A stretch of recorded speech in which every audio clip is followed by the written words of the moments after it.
I've been an activist for the last 42 years. I've done research on exiled governments, and I have run an exiled government for 10 years, Tibetan government exile. Now I have reflected on it for 5 years, so I'm writing a book on democracy in exile.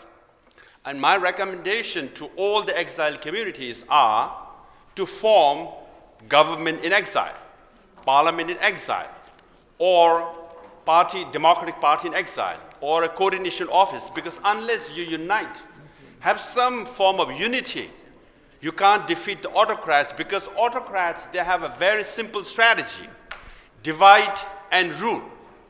So till the dissidents internally unite and fight, we will not succeed. Historically, it's a proven fact, because I've done a bit of research. 90% of the dissidents and exiled community fail because there is no unity among exiles.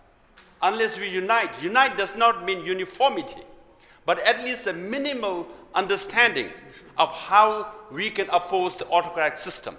At least to remove that autocratic regime or a leader should be a minimal understanding where everybody should come together, work together, then only. I don't want to be provocative.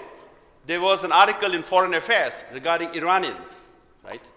This unity among Iranian exiles, this is not me, just latest article saying there are so many groups, the monarchies, secularists, the republics, the trade union, the teacher union, student union, all speak different demands and all have different ideologies, and the Iranian regime is on the verge of collapse. But the rest of the world are saying, where is the alternative? Who is going to replace them? Unless you have demonstrated a governance in exile with your own foreign policy, with your own AI policy on critical minerals, on oil and gas and energy. If you don't provide alternative, they will not take you seriously. We can lobby and advocate for accountability and justice. We, as an Afghan woman, we were active in this, outside of the country, inside of the country, although with a lot of risk. We were able to convince ICC to indict the two leaders of Taliban on gender persecution and also gender apartheid that we claim in Afghanistan. On what the other countries, we should name and shame and document the violation of human rights as an individual in our respective country. Today, Afghanistan represents the most extreme failure of the international system to defend human rights, when an entire population of women is erased from education, work, and public life. This is not a cultural issue, it is a state-imposed gender apartheid. And responding with the statements instead of action is a political decision. Afghan women, journalists, and human rights defenders have already ignited a democratic movement under conditions of total repression. They are organizing, documenting abuses, educating in secret, and resisting at enormous personal cost. This is how individuals spark democracy, not by waiting for permission, but by refusing to surrender their dignity. What they lack is not courage, it is international protection. Dissidents or who are the activists, they are always on the ground and taking the risks to expose the truth and oppose the dictators in their own countries. And many of them, including journalists and human rights defenders, have been targeted and killed for that cause. And we truly appreciate the work they are doing.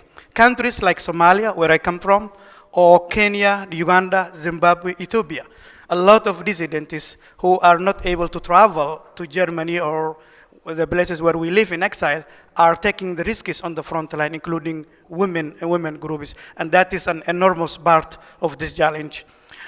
Building legitimacy and accountability.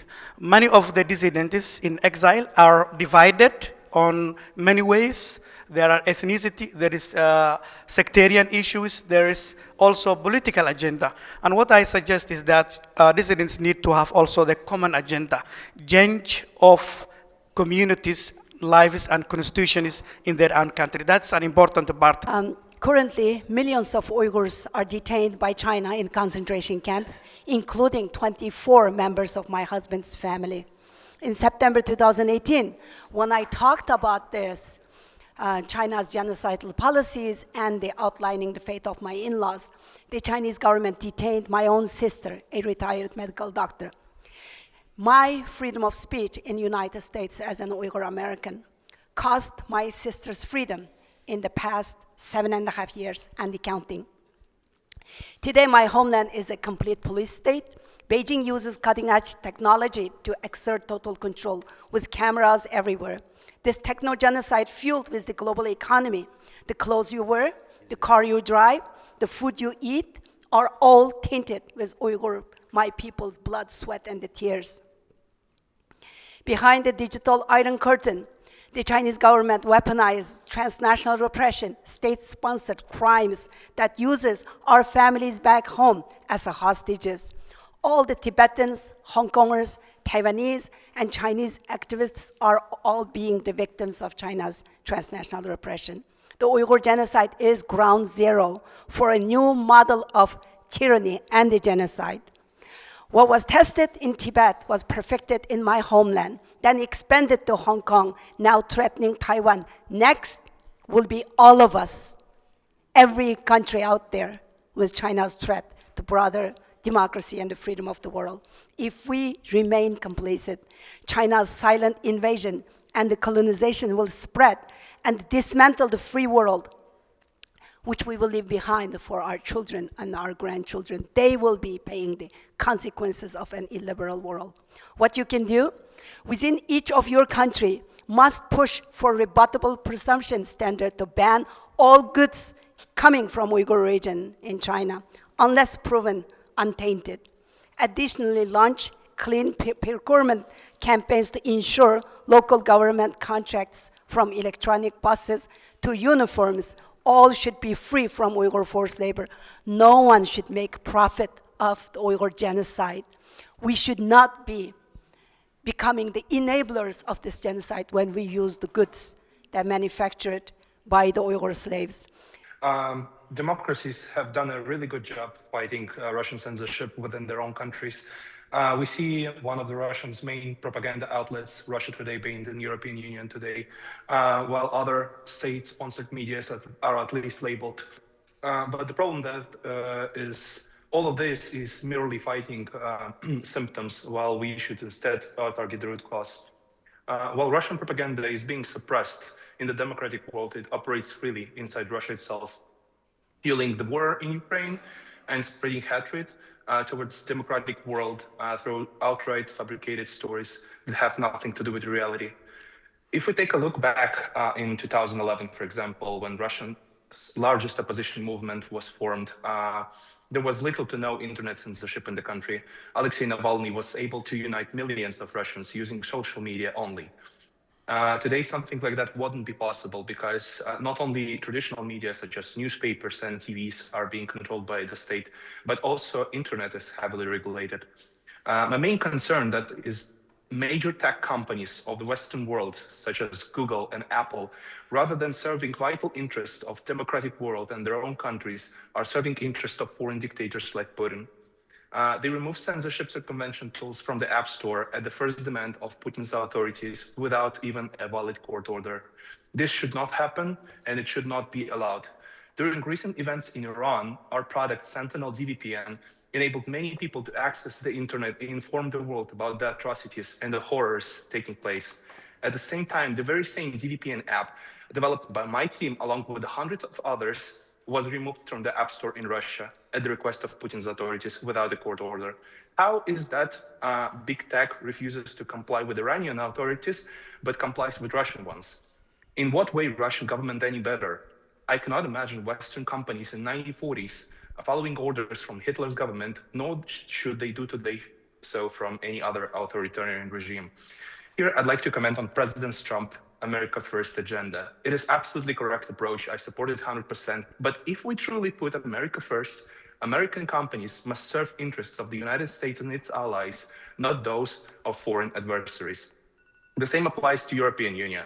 For example, blanket ban on payments from Russia makes it impossible for most Russians to purchase censorship circumvention tools or access free media. It is still unclear how this benefits our all shared goal of ending the war and bringing Ukrainian victory. But the money that could have been spent online is now spent inside the country, fueling Putin's war machine through taxes. The remedy is simple, I believe. Money should be allowed to leave Russia without any barriers, but not a single dollar should be permitted to flow back. This is the way how resistant tools might remain available while effectively suffocating the Russian war machine. When I listen to other speeches, I understand that all of us would like to, first of all, destroy regime, to free political prisoners. And it, of course, is our big aim. But in reality, we have not so much power. And my point of view, I'd like to speak maybe about my experience. First of all, which was most important for me, is attention. And for example, when Amnesty International claimed me as political prisoner, my guarders in the small city in Karelia, it's the north part of Russia, know about it. This person was claimed as political prisoner. Oh, I don't want to have a connection with him. And my point of view, we can create some society of the dissidents, some, as we call a whole called organization now, is Soviet of the dissidents. Maybe some type of international organization with the people from Afghanistan, from Russia, from all of the countries who was here. Like this, I went to bed a judge and woke up a terrorist. Really, literally, it happened like this. I learned when I woke up. And now I'm in exile and trying to raise awareness about this fight for rule of law in exile. So I have some specific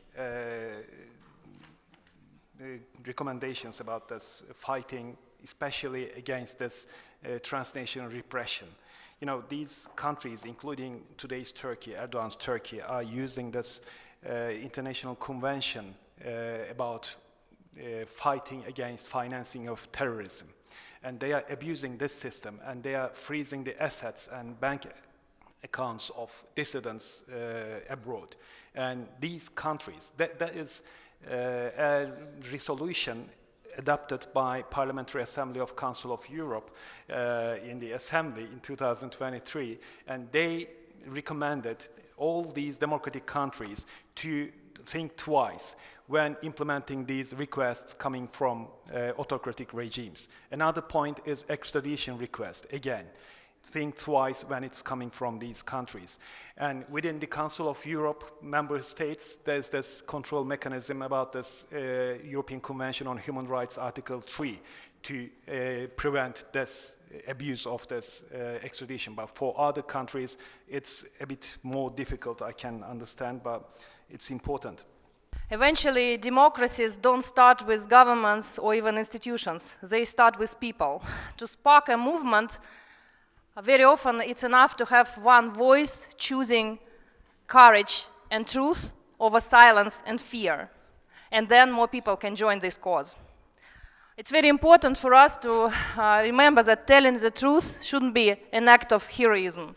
It should be something very ordinary. Russia is not only Europe. Russia is the Euro-Asia. It's very important for us. And we hope maybe Europe, Asian democracies will support us. For example, South Korea and Japan. And I think we should be together with these democracies. But we have had a bad experience with Mongolia. For example, in period mobilization, we called people from Buryatia. Buryatia is a republic in Siberia, maybe people don't know. We called people don't participate in this war against Ukraine, and we hoped Mongolia will support us. Yes, this period they supported, but after, now Mongolia and Russia are big friends. I don't know why. And we don't receive support from Mongolia, and therefore people who don't want to participate in the war cannot obtain legal status in Mongolia. It's a very, very big our trauma after this. And second, I hope maybe Dalai Lama in future, he will call Russian Buddhists don't participate in this war. I think his statement would be very, very strong for us, because Kalmyks and indigenous people in Russia and Buryats and Tuvans, we are Buddhists, and Dalai Lama is very, very big authority and like idol maybe for our people. And unfortunately, many people that I meet who also come from authoritarian countries look at me and say, wait, isn't Rwanda like a progressing country? Isn't Kagame a good dictator? And they're trying to convince me, a Rwandan who's been a victim and whose family has been victim of repression and of this dictatorship, that Rwanda, the regime and Kagame is a good dictator. So my call here is to call for solidarity. We know that we, out of all people, coming from autocracies, from dictatorships, know really well how these regimes operate. So we can be each other's voices. So my call is to be each other's voices and not to propagate, not to fall prey to the propaganda. Now that I know that you know what's happening in Rwanda, I encourage you to inform yourself on what's happening in the country and also speak up for us in the same way that we are informing ourselves on what's happening in your countries. And it's only through raising awareness that attitudes change and that policies change and that attitude towards the dictatorship does not become normalized. So my message to you is solidarity. We want to ask the international community and the democratic world to help us host a democratic alternative for Afghans who live in exile, and to help us build a government in exile which believes in democracy. And for that, we also need an Afghan woman leader. And by woman, it will not be just a symbolic role, but it will be to challenge the Taliban's ideology, which is to suppress women and to erase them from their voices from society and across the world. When I was in Afghanistan in 2022, the Taliban arrested me for peaceful protests against the regime of the Taliban. And the Taliban mentally and physically tortured me because I stand up against the Taliban, as I stood against the regime of the Taliban. And I can't accept and believe the Taliban banned everything from women in Afghanistan. But I know that the freedom have payment that I pay a huge price for that. But I want to ask the country that believe to democracy and work for democracy. Is it means democracy in Afghanistan? The woman can go to school, can not go to school and work and university.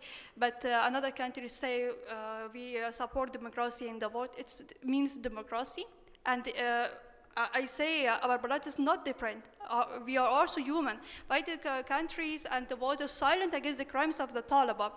And I ask the international community and the countries should stand with Afghanistan women and make diplomatic, political, and financial pressure on the Taliban, and don't recognize the Taliban as a government of Afghanistan, and recognize gender apartheid as a crimes against humanity. And I think finally is that before the West owns us and we become learners in the West, we need to be able to create homegrown support so that we have a home to go back to, because I've lived in exile and it's one of the worst things that can happen to you. So to everyone who is living in exile, I salute you and I hope that your countries get restored. But let's think about language and framing so that we don't lose ourselves in the language of fighting.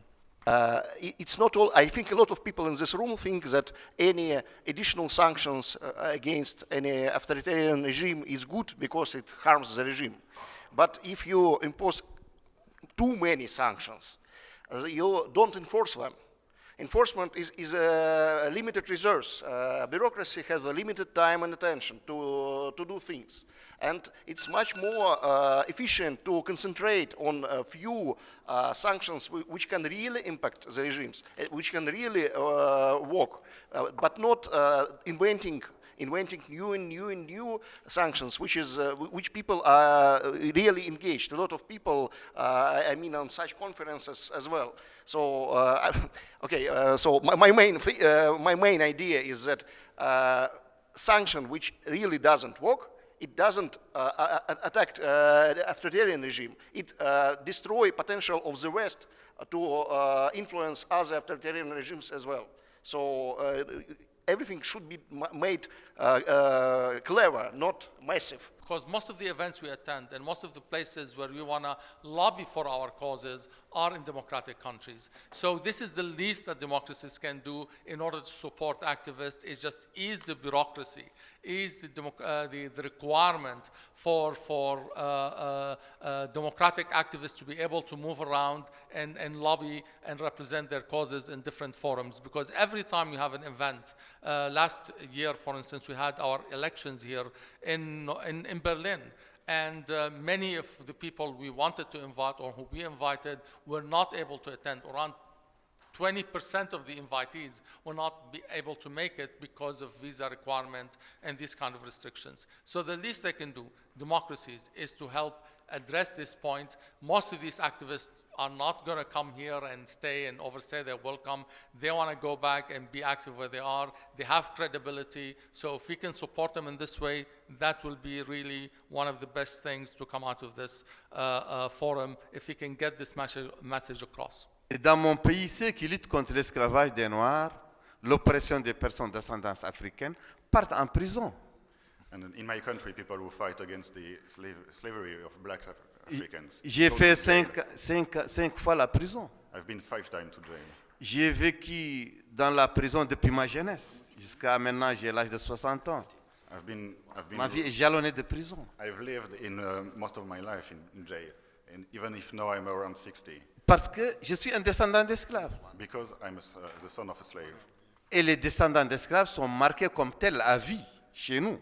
And slave descendants are marked as well as it for life. Mais ceux qui pratiquent l'esclavage sont au pouvoir en Mauritanie et sont bien cotés dans les milieux.